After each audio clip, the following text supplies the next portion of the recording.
Assalamu alaikum. Et bienvenue dans ce nouvel épisode de Din and Daily. Moi c'est Lina. Aslife. Et moi c'est May. Din and Daily c'est quoi? Din and Daily a pour projet de créer une communauté de safe place, une communauté bienveillante, d'élévation spirituelle, d'échanges. On discute de sujets de lifestyle, de wellness, de religion, de spiritualité. Et le sujet du jour, c'est le minimalisme. Alors si on a choisi de parler du minimalisme, c'est parce qu'en fait on s'est un peu challengé encore une fois. Cette fois-ci c'est un vrai challenge, contrairement aux autres challenges qu'on s'est lancés. En fait on essaye de vraiment regarder un documentaire par semaine, ou voire deux s'ils sont assez courts. Et en fait justement le documentaire qu'on a regardé cette semaine-là, ça a parlé du minimalisme. Le nom du documentaire c'est The Minimalist Less Is Now. Vous le trouvez sur Netflix ou si j'ai pas de bêtises il est aussi sur YouTube. Par contre sur YouTube il est full anglais. Donc il n'y aura pas de traduction, mais en tout cas vous pouvez le trouver facilement sur YouTube. Grâce à ce documentaire, on s'est rendu compte que ça faisait écho à beaucoup de sujets de notre vie, comme par exemple l'alimentation, la mode, les vêtements, les téléphones, etc. Donc au final, on s'est dit que ce sujet, ce serait vraiment top qu'on en discute même avec vous. Et si vous voulez aussi regarder les documentaires avec nous, n'hésitez pas à nous suivre sur Instagram. Là, on va vraiment mettre en début de semaine les documentaires qu'on regardera. Comme ça, Inch'Allah, vous aurez la possibilité de soit en discuter avec nous sur Instagram ou directement peut-être regarder les prochaines vidéos. Peut-être qu'on parlera sûrement de ces sujets-là. Et comme ça, on se motivera ensemble, tout simplement. On s'était dit que le minimalisme, c'est un concept qui a émergé suite à un traumatisme de l'enfance. Il y a plusieurs autres raisons, mais c'est une raison qu'on a soulevée. C'est que, étant enfant, t'as vécu dans un environnement qui était maximaliste et qui était submergé d'objets, qui étaient encombrés. Donc, à l'âge adulte, t'avais envie de changer cette habitude et d'avoir un environnement plutôt clair, ordonné et qui est bien rangé. Ça peut être lié à ça et c'est pour ça que peut-être en grandissant, tu deviens un peu plus minimaliste. Donc, ça peut être lié à un traumatisme. Et le documentaire fournissait une définition du minimalisme et ça disait que c'est une utilisation raisonnée des richesses qu'on possède. Cette définition, elle veut dire quoi exactement? Elle veut dire qu'on doit faire avec ce qu'on a déjà et revenir à l'essentiel. Et justement, c'est ça le minimalisme, c'est arrêter d'acheter et se concentrer sur ce qu'on a et faire avec, parce qu'au final, tu te rends compte que tu as déjà tout ce dont tu as besoin. Avec ce documentaire, on s'est vraiment rendu compte qu'on n'était finalement pas maître de nos choix. On s'est rendu compte que c'était plutôt les entreprises qui nous guidaient sur les choix et notre mode de consommation. Du coup, on a toutes les trois fait une licence d'économie avec un master en marketing. Et en fait, dans ces études-là, on a clairement appris à étudier un consommateur. Comment un humain fonctionne. Comment il va répartir son revenu. Qu'est-ce qu'il va allouer à ses factures, les trucs obligatoires à payer. Et qu'est-ce qui va diriger plus vers les loisirs et les choses matérielles à consommer. Et en comprenant comment les humains fonctionnent, forcément, on a les clés en main pour leur faire acheter tout ce qu'on veut. Ouais. On leur crée des envies, on leur crée des besoins surtout, alors qu'ils n'ont pas forcément besoin. Mais on étudie la manière dont ils consomment, leur salaire. Enfin, on fait tout un calcul pour savoir comment, qu'est-ce qu'il va allouer aux impôts, qu'est-ce qu'il va allouer à ceci, et la part qui va lui rester. Et du coup, c'est comme ça qu'on arrive à faire consommer des gens. Même par exemple, un truc tout bête, les promotions. Un humain, à la base, il va pas avoir besoin de, on va dire une fourchette. Et en fait, c'était l'exemple du café avec de la poudre de cacao. Dans ta tête, tu t'es dit que pour le café, tu peux dépenser maximum 10 euros. Mais tu vas au magasin, le café est à 5 euros. Donc dans ta tête, tu te dis j'ai gagné 5 euros. Ouais. Et donc tu vas l'acheter parce que t'as gagné. Alors que si le prix il est plus élevé, t'as l'impression d'avoir perdu, alors qu'en soi, t'as ni gagné ni perdu. Ouais. C'est le prix. Et ça, j'ai oublié le terme en éco. Moi, je connais, mais c'est le girls math. C'est le terme que je connais, tout simplement. Mais j'ai oublié les termes. C'était avec le café, je me souviens. Exemple. Ça rappelle la propension. C'est ça, proportion marginale à consommer. Ouais, voilà, c'était ça. J'ai tout oublié. Mais en fait, j'avais le nom de la notion, mais j'avais pas compris le concept de la notion. C'est sympa de comprendre après le bac. J'avais jamais compris cette notion, je crois. Je me rappelle de ton exemple et tout, mais par contre, je me rappelle pas des termes. Si on fait un parallèle entre ces deux études, l'économie, on apprend un peu comment l'humain se comporte, et le marketing, comment manipuler les humains pour qu'ils consomment. Finalement, on n'est clairement plus maître de nos décisions. Je pense qu'on a besoin de quelque chose absolument. Alors que finalement, quand vous regardez bien la situation, cette chose-là, on a vécu pendant littéralement toute notre vie sans. Et dès qu'on l'a eu, c'est bon, on a dit qu'on en avait besoin. Du coup, dans le documentaire, ce qu'on avait vu et ce qu'il disait qui était hyper intéressant, c'est que justement, il disait que on pense être libre de nos choix, mais en fait, c'est les grandes entreprises qui décident réellement de notre choix. On s'en rend pas compte. Mais moi, par exemple, je sais pas vous, si vous avez étudié ça en marketing, mais moi, c'était ma partie favorite. Je crois que je suis une manipulatrice. Je l'ai pas dit. Mais non, je rigole. Mais en fait, en marketing, ce que j'avais étudié, et dès qu'il a parlé de ça, en fait, ça m'a direct fait penser à cet exemple-là. C'est par exemple Amazon. En fait, Amazon, un truc tout bête, mais le bouton orange acheter, il change de teinte en fonction de l'heure de la journée. Par exemple, le matin, si j'ai pas de bêtises, la couleur va être un peu plus douce. C'est le matin, on est un peu dans les vapes, etc. Contrairement à l'après-midi où le bouton il sera un peu plus foncé justement parce que bah là, ça y est, on a vécu la journée, on a fait plein de choses. Finalement, en fait, il change juste les teintes en fonction du moment de la journée parce qu'il s'adapte en fait à notre cerveau, tout simplement, à des moments où ça sera plus propice pour nous d'acheter, etc. Et en fait, vous faites ça, on peut le retrouver dans plein d'autres entreprises. C'est comme les entreprises qui utilisent le vert parce que ça ressemble à l'écologie, la nature, etc. Je vais prendre le violet parce qu'avec une de mes copines, on avait choisi le violet pour notre projet, tout simplement. Et en fait, le violet, en fait, ça va définir l'élégance. L'élégance, le raffiné, exactement. Le blanc, ça va être plus la pureté. Donc, en fait, ton cerveau assimile les couleurs à certaines connotations, on va dire. Et en fait, les entreprises, ils utilisent ça et manipulent ça de sorte à ce que ton cerveau, il le brain, en fait, pour le pousser à consommer, tout simplement. Et je voudrais revenir sur l'exemple d'Amazon pour refaire un parallèle avec les cours qu'on a pu avoir. Moi, en école, j'ai eu des cours d'UX design et j'étais vraiment surprise de tout ce qu'on apprenait. En fait, quand par exemple vous allez sur un site, absolument rien n'est laissé au hasard. Même quand vous avez des publicités sur votre téléphone. Attendez, je vais prendre un exemple. Sur votre téléphone, quand vous allez recevoir des pubs, vous voyez quand vous êtes sur une application, il y a une pub qui pop-up, bah la croix va être ici. Vous savez pourquoi ? Parce que c'est plus loin du doigt. Ah ouais, d'accord, ok. Ouais, bah en fait c'est pour que tu regardes la pub, c'est pour que tu aies la flemme. Et moi ça m'est déjà arrivé d'être allongée et j'ai trop la flemme de déplacer mon téléphone parce qu'elle est hyper bien placée et du coup je dois regarder. Allez hop, je scrolle le site. Allez hop, je passe en achat. Mais exactement, et c'est pour ça que par exemple sur TikTok les commentaires, les cœurs c'est sur ça côté, c'est pas bête. parce que tes mains facile. Elles sont plus proches et en fait absolument rien n'est laissé au hasard. Absolument. Et que ce soit les couleurs, que ce soit les tailles, même par exemple les tailles, en général, les prix sont souvent plus petits. Quand vous regardez les trucs, ou bien les matières aussi, elles sont en dessous. Faut scroller pour les trouver. Et ensuite, il y a un déroulé qui s'affiche, alors que pour d'autres produits, non. Et en fait, tout ça, c'est pas laissé au hasard. En fait, c'est vraiment pour que tu sois. En fait, c'est les entreprises qui vont en fait très loin jusqu'au design pour te manipuler. Et puisqu'on parle de ça, justement, les prix, même quand il y a un prix affiché. Et un prix barré, et le prix affiché, en général, le prix barré, ça n'a jamais été le prix d'origine. Généralement, ils vont le faire exprès pour pouvoir se dire, ah oui, donc c'était vraiment cher, donc là, la réduction, elle est super intéressante, donc je vais passer l'achat. Et même les sites un peu de fast fashion, comme je vais pas citer de nom, mais vous les connaissez très bien, les moins 40% sur tout le site, c'est jamais vraiment des promotions, c'est juste que c'est le prix initial, quoi. Non, je suis d'accord, mais c'est comme, si tu reparles du prix, je reviens juste là-dessus, le 15,99.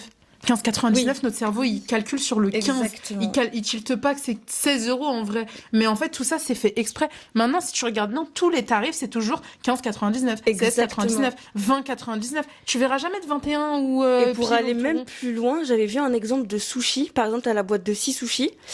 Et pour la même boîte, la boîte de sushi, elle sera jamais à 6 € parce que dans ta tête, tu te dis, ah ouais, ça fait 1 € le sushi, ça fait cher, tu vois. Du coup, ils vont le mettre à, je sais pas, genre 9,99 €. Là, tu dis pas, ça fait 1 € le sushi, psychologiquement, tu te dis, ok, bon, tu passes l'achat, tu vois. Ouais. Donc, il y a moins de réflexion et du coup, c'est une dinguerie. Ils sont très malins, c'est très malin. C'est pour ça que j'aimais bien. En vrai de vrai, c'est pour ça que j'aimais mes études de marketing. J'ai travaillé dans le e-commerce et justement, le fait de mettre des prix 16,90, etc., ça s'appelle des prix psychologiques. C'est un truc de... Ouais. En gros, en fait, t'as ton prix, t'as des prix, quand ils font les prix, les chefs de produits, etc., et que toi, tu dois mettre sur des plateforme ou autre, bah tu dois aligner les prix et en fait, si par exemple un prix est à, je sais pas, ton produit il coûte 47,41 €, bah on va le mettre directement à 49,99 €. Et en fait, du coup, c'est littéralement 50 €, mais ça paraît moindre. Ouais. Tu te dis que finalement... Mon cerveau, il dépasse pas la barre des 50. Ça. Justement, Lina, tu parlais des prix barrés. Je sais pas aussi si vous avez remarqué, mais les prix sont toujours en rouge. Les prix barrés. Comme ça, vous les manquez pas. Vous êtes en mode, j'ai bénéficié d'une promo de dingue parce que le prix, il est barré, il est en rouge, tu ne peux pas le rater. Et psychologiquement, comme on parlait tout à l'heure, ta propension marginale à consommer, elle est positive. Je sais pas si c'est dans ce sens-là ou non. Non, c'est pas positif. T'as une grande propension. Ouais, exactement. Bah, t'as l'impression d'avoir fait des économies alors qu'en soi, le prix, il y a peut-être pas forcément une grosse différence, mais l'entreprise a réussi à te manipuler avec un prix, une couleur, en fait, tout un arsenal d'outils juste pour te faire consommer, juste pour te faire cliquer sur le bouton payer. Juste un petit parallèle, j'aimerais bien vous conseiller un film, même à vous et à vous aussi. Je parle du film Diversion avec Margot Robbie.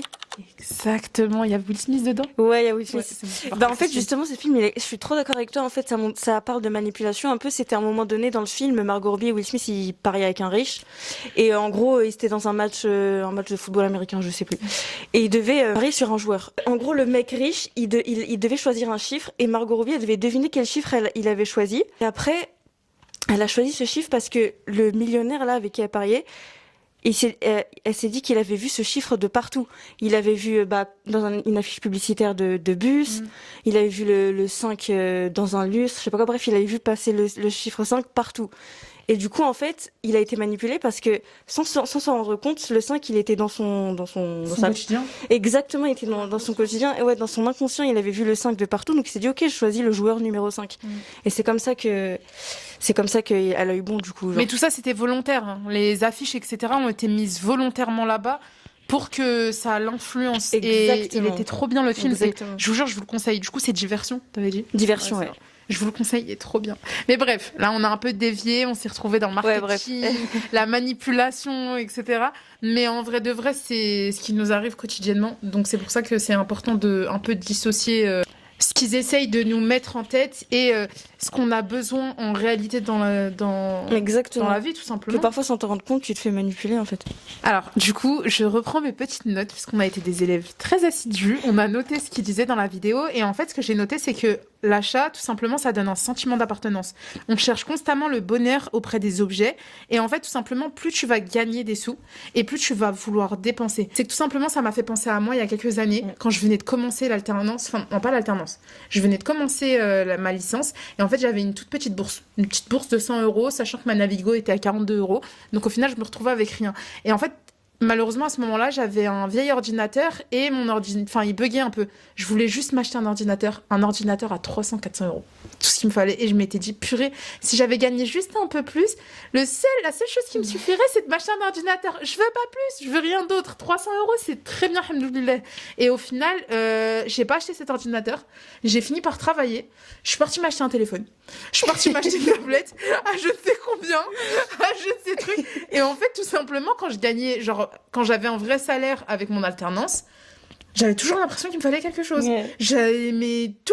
Mon ordinateur à 300-400 €, là, à ce moment-là, il m'était plus important. Et en fait, tu vas gagner un salaire, tu vas vouloir t'acheter une voiture. Ta voiture, elle va plus te suffire, tu vas vouloir prendre une autre voiture qui sera encore mieux. Tu vas prendre un ordinateur, cet ordinateur va plus te suffire, il te faudra un téléphone. Mais le meilleur téléphone, J'ai un salaire ici, je dépensais de l'argent. En fait, mais c'est un truc de ouf. En fait, tu te retrouves à toujours vouloir acheter plus. Et c'est pour ça qu'il faut vraiment faire attention avec ce qu'on fait avec nos sous. Parce qu'on se rend même plus compte d'à quel point on dépense. En fait, on banalise. Pour nous, ça y est, tu gagnes 1 000 €, c'est bon, tu peux t'acheter plein de trucs. Mais en fait, non. Ça fonctionne pas comme ça. Et c'est pour ça qu'il faut grave faire attention à comment on consomme. Mais je te rejoins de ouf, Asma, parce que moi aussi, moi, c'est l'alternance qui a tout détruit. Ah ouais. Premier vrai salaire d'adulte, hop, et j'allais faire des tours parce que je travaillais à la Défense. Donc, j'allais au Catan pas tous les soirs, mais j'y allais vraiment assez souvent. Alors que si je savais que j'avais pas trop de propension marginale à consommer, et j'aurais pas eu l'idée d'aller faire un tour, tu vois. Et le fait de me dire que, voilà, j'ai un salaire, etc., je vais aller faire un petit tour.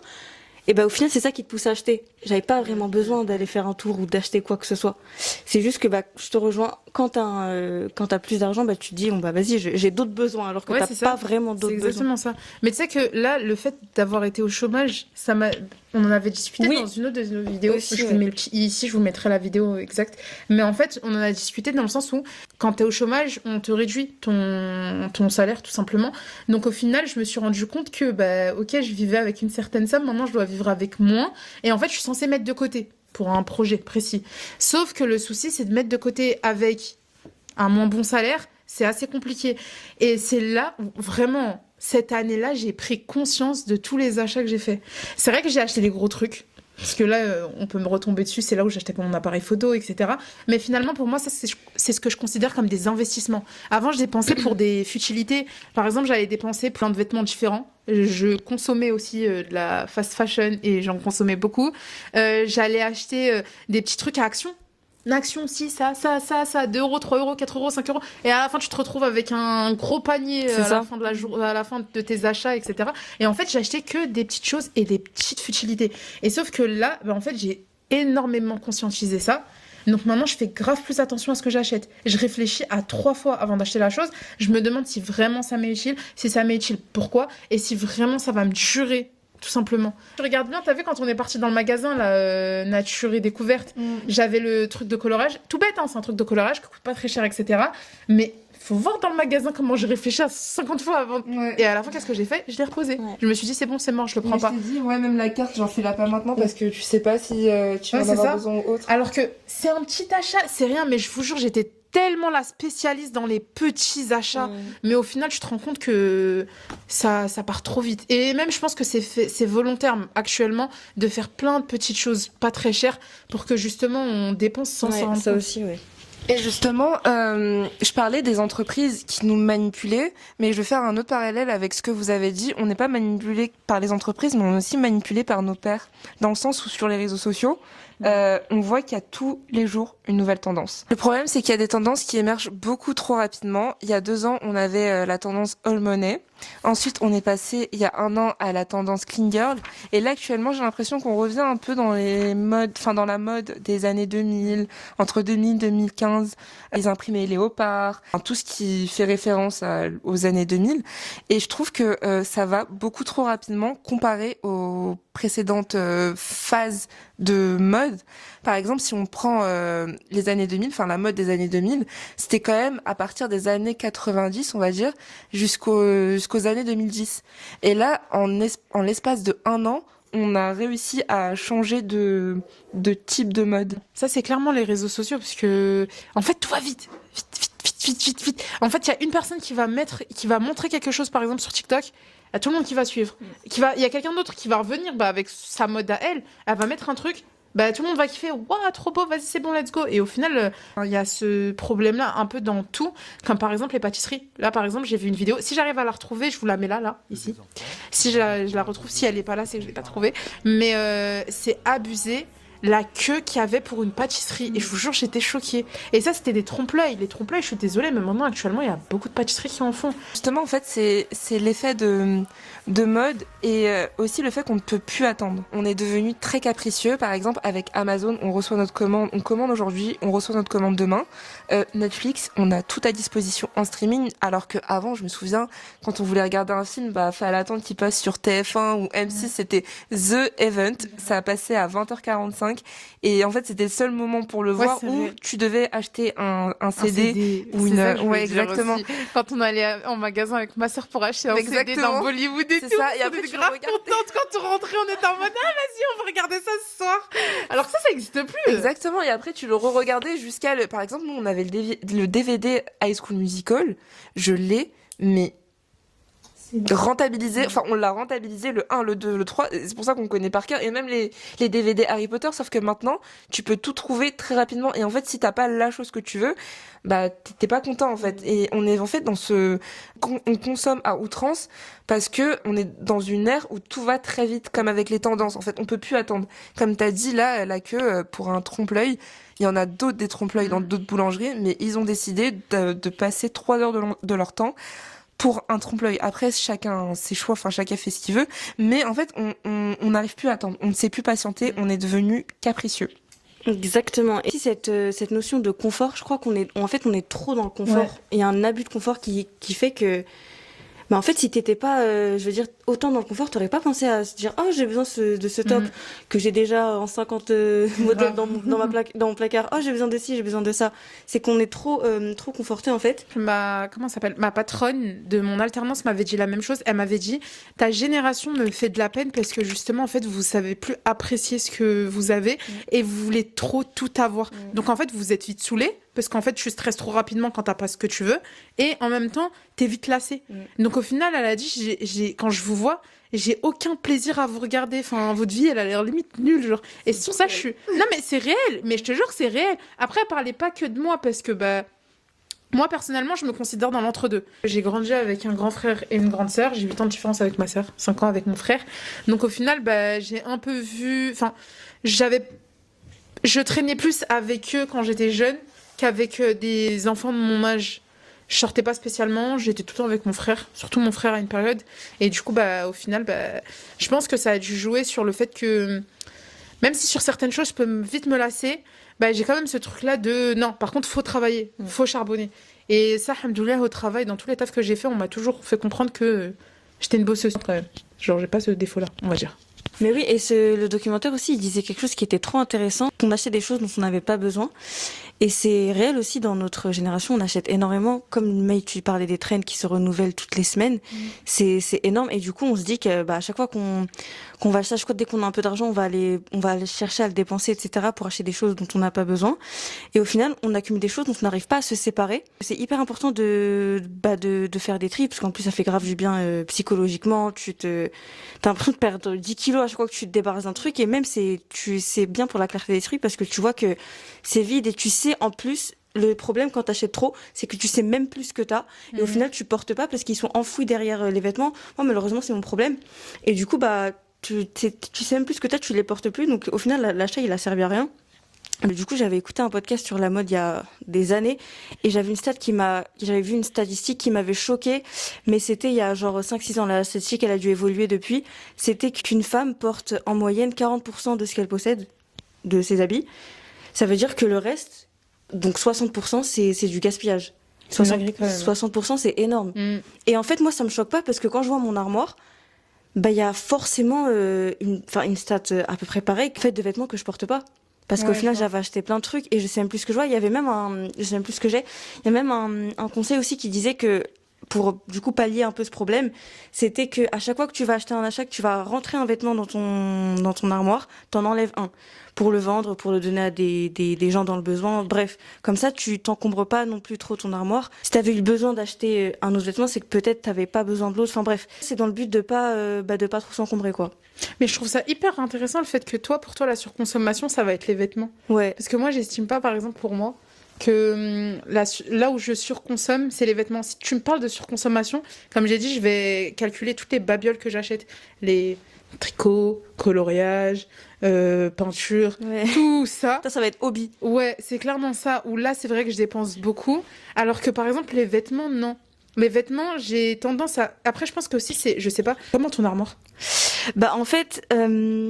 Ce qui est très très grave, c'est que j'ai mon armoire dans mon appart et j'ai l'armoire chez mes parents, donc ça veut dire que j'ai des vêtements partout. Double en vrai. C'est horrible. Ouais, C'est très très grave. Mais de base, chez tes parents, il est comment ? C'est une armoire que je porte avec ma soeur. En vrai, elle est petite. Il y a une armoire et une commode. En vrai, je pense c'est petit. Ça, ce qui joue sur le fait en fait, que tu oublies tes vêtements, c'est peut-être aussi comment tu disposes tes vêtements. Ça aussi, En fait, par exemple... Moi, j'ai un côté où il y a mes abayas, etc. Donc, en fait, tout ce qui va être robe et tout, ça va être aligné dans des accroché, cintres. Ouais. Exactement. Donc, en fait, j'ai la visu de toutes mes abayas. De l'autre côté, j'ai tous mes t-shirts, enfin, tous mes hauts, mes chemises, etc. qui, pareil, sont accrochés. J'ai mes pantalons. J'en ai pas des masses. Donc, en fait, j'ai le visu aussi de ça. Ouais. Mes hijabs, ils sont alignés de sorte à ce que je vois toute la panoplie de couleurs. Ça. Et mes pyjamas, pareil. À la limite, j'avoue, là où j'ai plus de fouillis, ça va être mes pyjamas parce qu'ils sont en bas. Et c'est vrai que peut-être certains, je vais les oublier. Mais en soi, en fait, mon armoire fait que j'ai le visu sur tous mes vêtements. Donc, je sais pas si c'est ça aussi qui m'aide à ne pas surconsommer dans mes vêtements. Ouais, j'avoue. Mais en tout cas, je trouve que ça, c'est utile. Mais alhamdoulilah, moi, j'avoue, j'ai pas le truc de la surconsommation, mais je te comprends totalement parce que j'ai des amies à moi qui m'ont déjà montré, mais en fait, elles prenaient en photo leurs vêtements et disaient purée, les filles, j'ai ça et tout, si vous voulez, je l'ai même pas utilisé, j'ai encore l'étiquette. Ouais. Donc ça, je trouve que c'est une dinguerie. Et ça, par contre, ça m'est jamais arrivé. Pour moi, c'est même improbable que ça m'arrive. Ouais. Quand j'achète un vêtement, je suis tellement contente impossible que j'oublie le fait qu'il y a un vêtement que j'ai mis de côté. Chacun son addiction. Exactement, chacun son addiction.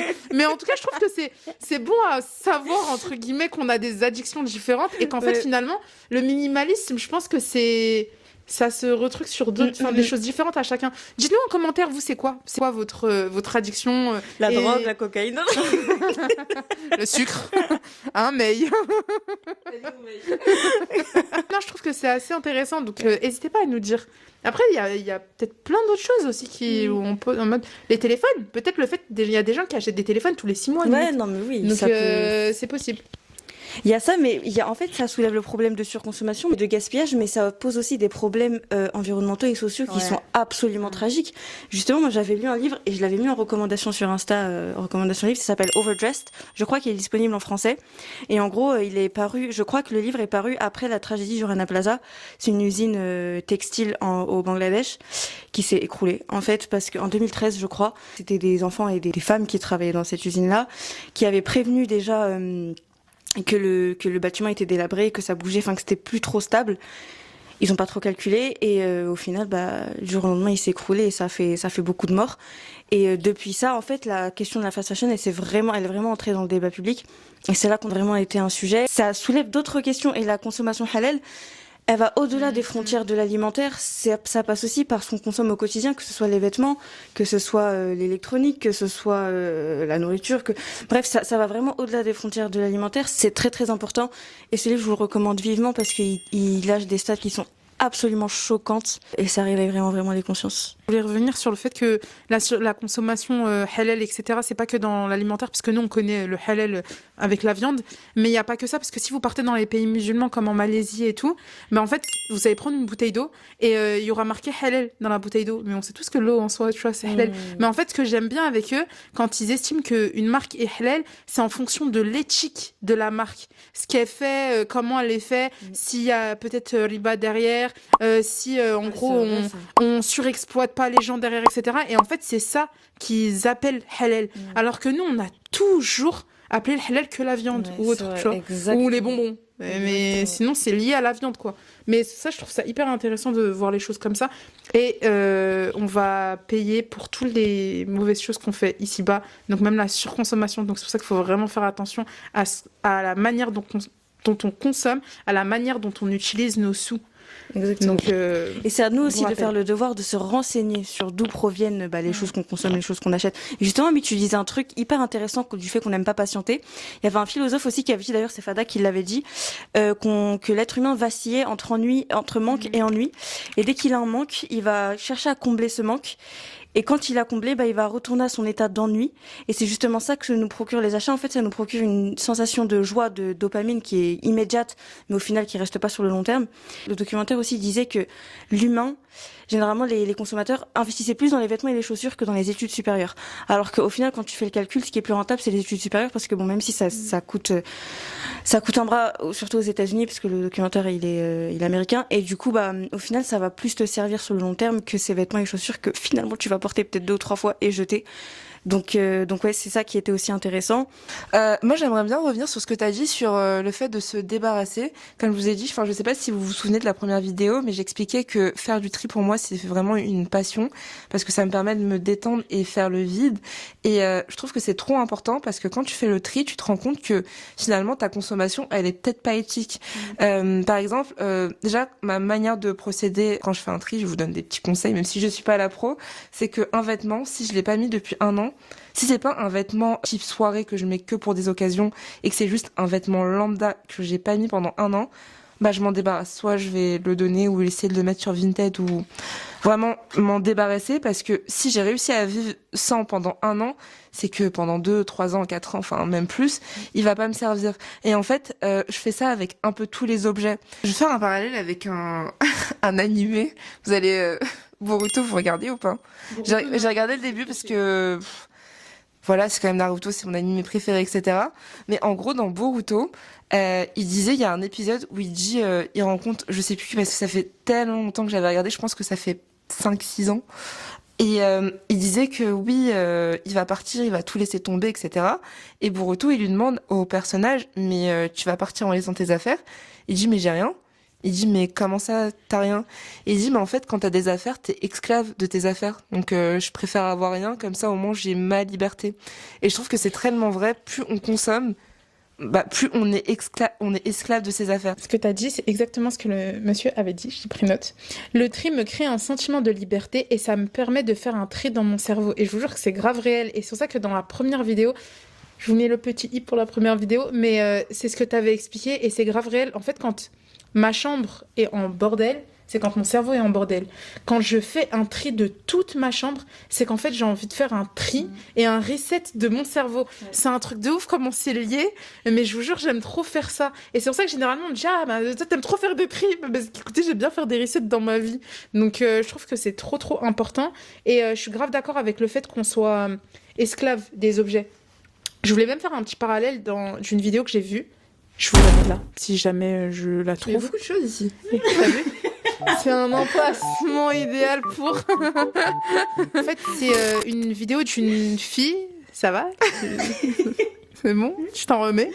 C'est la vidéo d'une fille en fait qui a expliqué qu'elle avait voyagé qu'avec un sac à dos.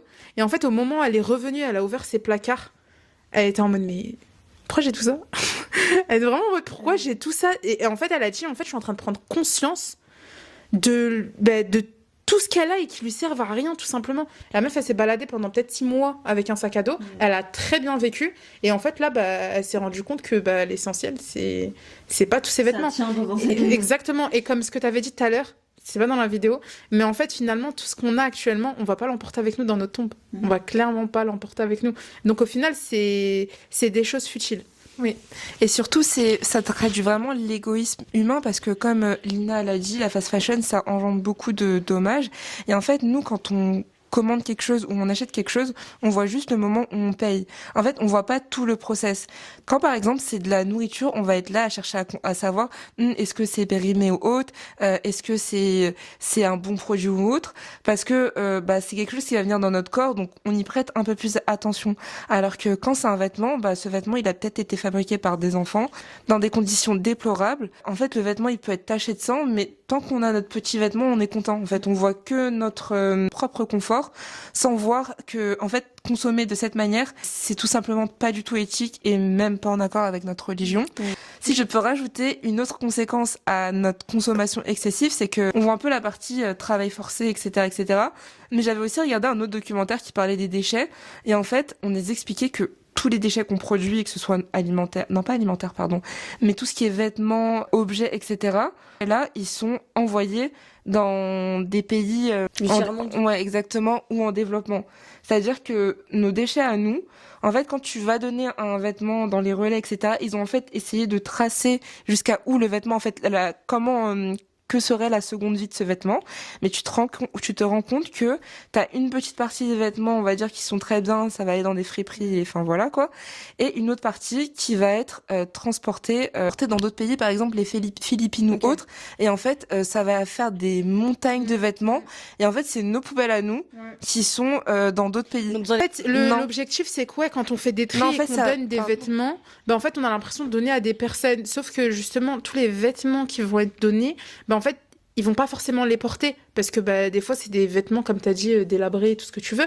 Donc en fait, ils vont pas les porter. Donc eux dans leur pays, ils se retrouvent comme tu as dit avec des grandes montagnes de vêtements qui servent à rien, qui vont peut-être finir dans la mer, qui vont peut-être encore plus polluer.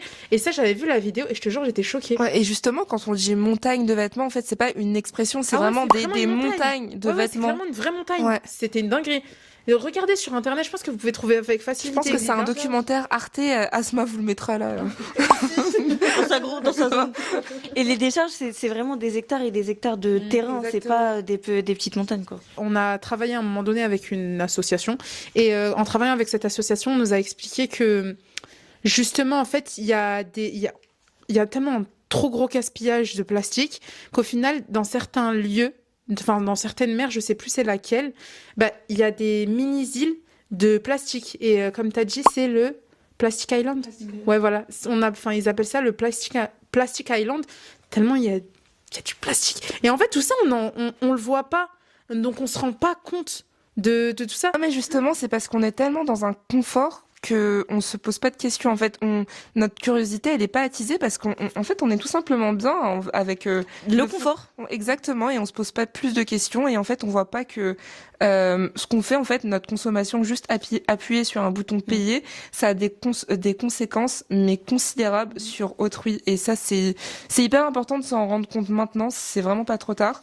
Donc voilà. Et même pour revenir à la consommation halal, le gaspillage, c'est haram, c'est ultra haram. Ça, on n'en parle pas assez. C'est le gaspillage, ça passe aussi par là.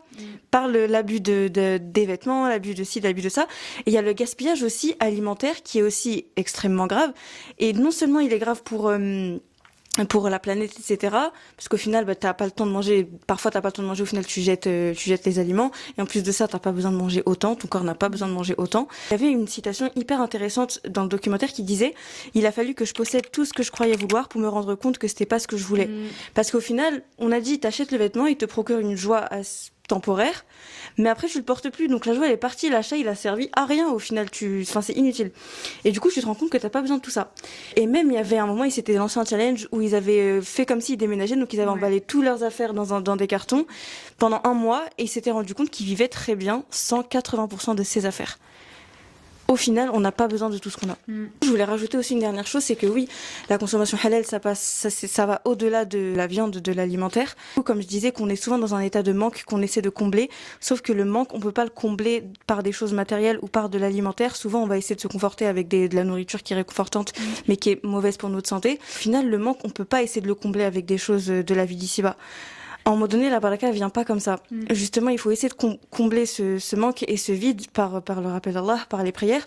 Et au final, plus tu vas essayer de manger, plus tu vas essayer de combler ce vide par des choses qui futiles et qui te rendent heureuse que dans la vie d'ici-bas, ça va te rendre paresseuse. Tu seras plus en conscience, tu seras plus connecté à Allah. Au final, tu vas commencer à retarder tes prières, à plus prier à l'heure. Comme t'auras trop mangé parce que t'auras gaspillé, tu vas plus te sentir en forme pour te réveiller pour la prière du Fajr, tu vas te sentir trop lourde. Moi, je l'ai remarqué.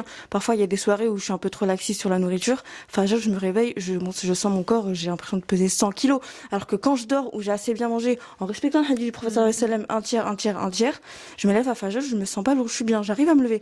Du coup, c'est aussi important spirituellement de bien consommer. Et que voilà, il faut essayer de chercher la baraka et justement être plus consciente, être plus en conscience dans la manière dont on consomme pour essayer d'avoir la baraka et être reconnecté à Allah. Parce que je pense que quand on abuse trop, on nuit à cette connexion, en cherchant le confort ailleurs que dans la religion. Tu vois, je suis grave d'accord, mais ce que j'aime trop aussi, c'est que, comme tu as dit, Allah, il nous a demandé de faire attention à l'excès, mais en fait, l'excès, c'est dans tout.